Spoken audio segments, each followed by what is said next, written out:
Bien, ben, je vais peut-être centrer un tout petit peu plus sur je vais centrer un tout petit peu plus peut-être sur la question, même si elle était sur la forme d'une boutade, elle signifiait quelque chose. L'européisme peut-on en guérir? Pourquoi on sort une boutade comme ça? Alors c'est pas moi qui ai choisi le titre, mais je connais les réponses. Et les gigantesques involutions qu'on a connues par tous les processus, qu'on ne rappellera pas ici, depuis au moins les années 70, depuis tous les accords monétaires, le départ du libre-échange, le GATT, etc., jusqu'à tout ce qu'on connaît depuis les années 80, tous ces gigantesques processus d'involution sociale, politique, démocratique n'auraient pas dû pouvoir avoir lieu avec autant de facilité si en face il y avait eu une force politique agissante et efficace qui puisse lui faire contrepoids. Ce qui, normalement, dans des pays démocratiques, alors évidemment, tout dépend de la manière dont on définit la démocratie, là c'est pareil, on ne sera pas dans le débat.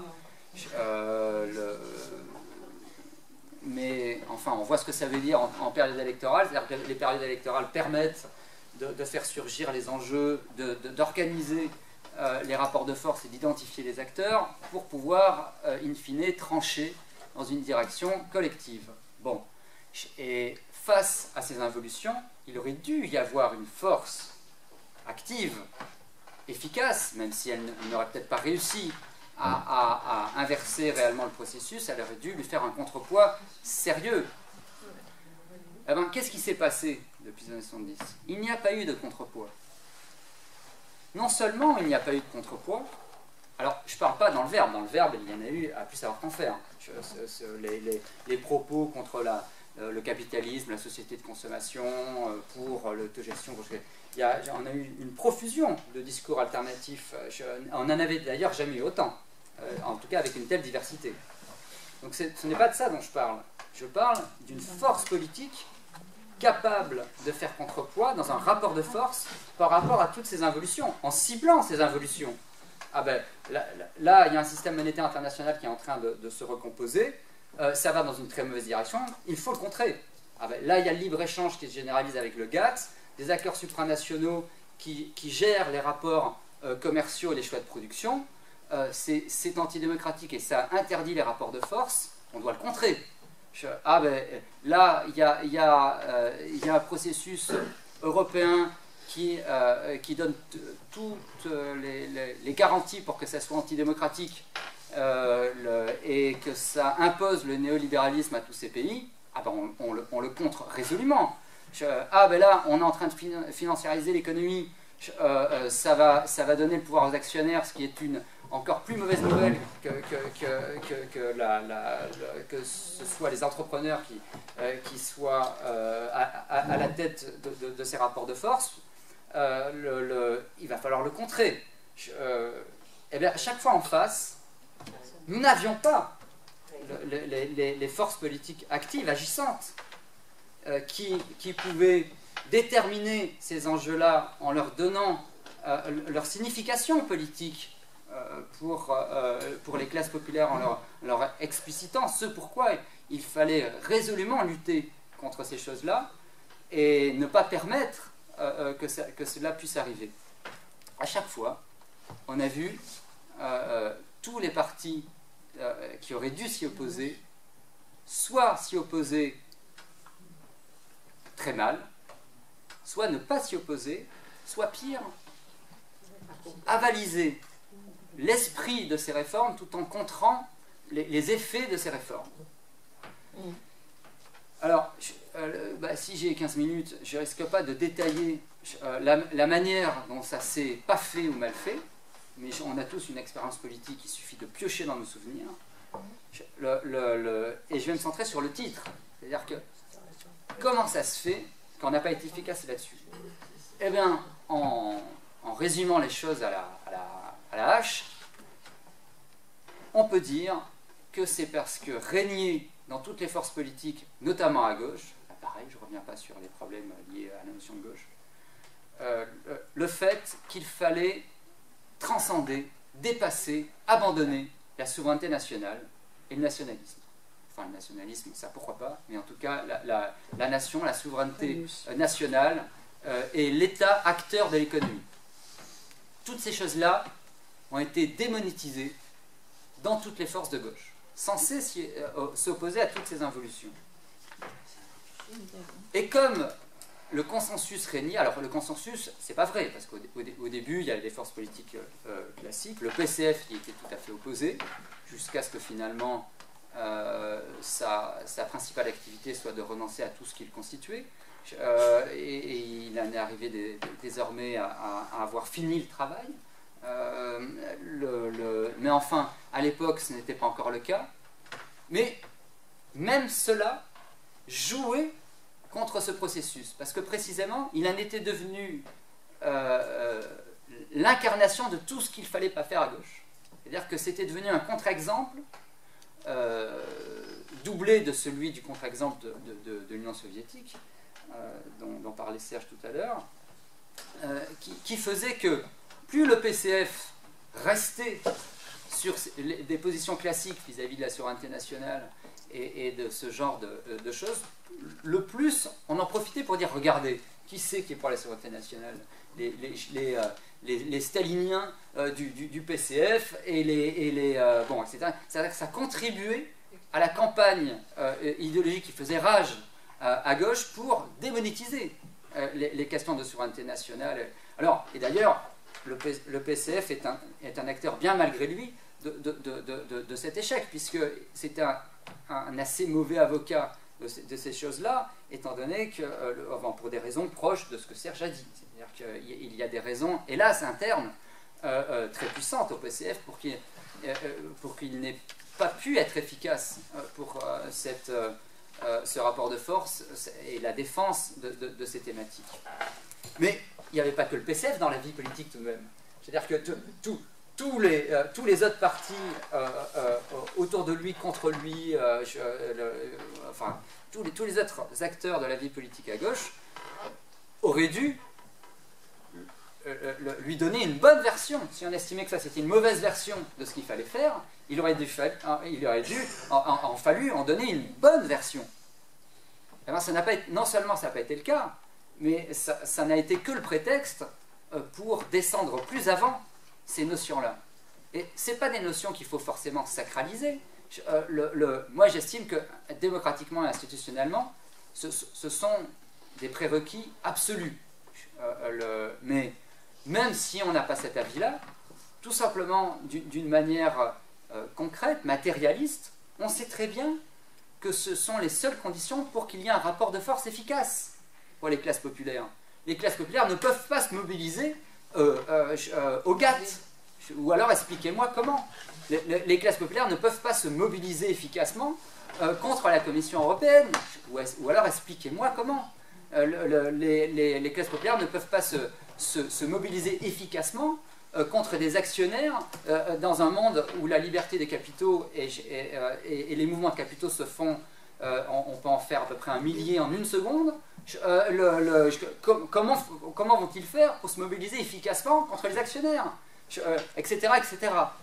Donc, le simple fait de se placer sur le terrain concret et tout simplement matériel du rapport des forces vis-à-vis des intérêts structurels des classes populaires aurait dû interdire le fait d'avaliser de pareilles involutions. Et on assistait à l'inverse. Alors, donc pourquoi?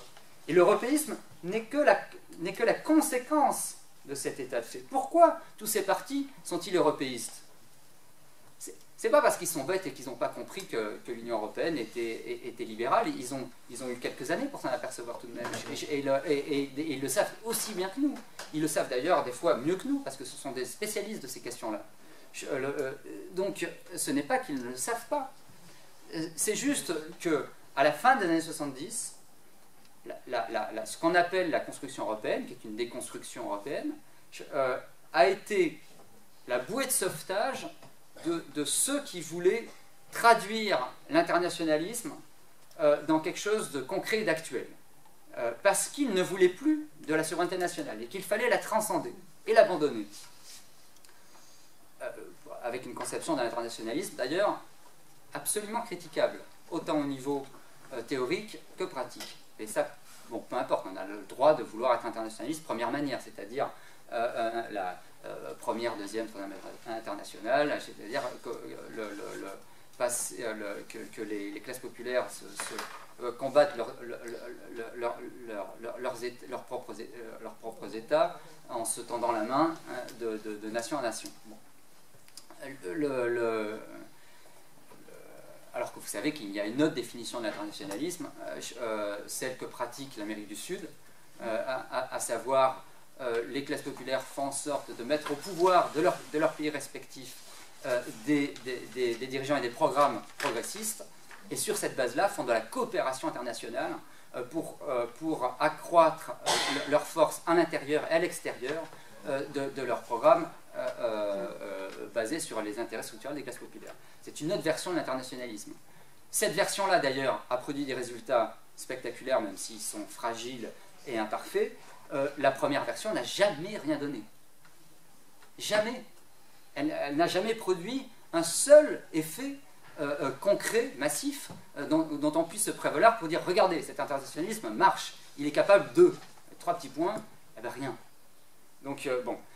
Bref, en tout cas, ça a été l'occasion, la construction européenne, la déconstruction européenne, a été l'occasion de cristalliser ce désir de transcender et d'abandonner la souveraineté nationale. Et du coup, de donner une caution moderne à l'abandon du rapport de force dans le cadre d'une souveraineté nationale. Et c'est pour ça que l'européisme a fait fureur dans tout le renouvellement de la gauche depuis les années 60. Pas au départ, hein, c'est à la fin des années 70 que ça s'est joué. Et tout le long des années 80. À partir de là, tous les nouveaux partis qui étaient à gauche, et au fur et à mesure les anciens, se sont mis à rendre la question européenne inquestionnable. C'était devenu un totem sacré. On ne pouvait pas remettre en question la construction européenne, quand bien même on voyait ses effets délétères se multiplier d'année en année. Donc pour en finir avec mon quart d'heure qui à mon avis est explosé, moi j'ai dit 2 hypothèses. Si ah bah, non, c'est très très bien, il y a encore 5 minutes. Donc moi je suis en train de guérir, alors peut-être que la gauche va pouvoir guérir de son européisme.